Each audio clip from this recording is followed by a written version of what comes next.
వేరే religious friends ఉంటారు కదా, వాళ్ళు తెచ్చే ఫుడ్ మనం తినొచ్చా తినకూడదా అని.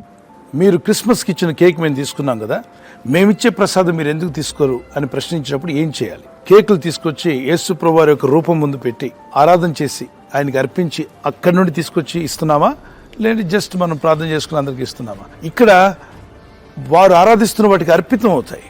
అర్పించిన తర్వాత దానిలోని తీసుకొచ్చి ఇస్తారు. అది వారు మేలని ఆశీర్వాదం వారు భావిస్తారు.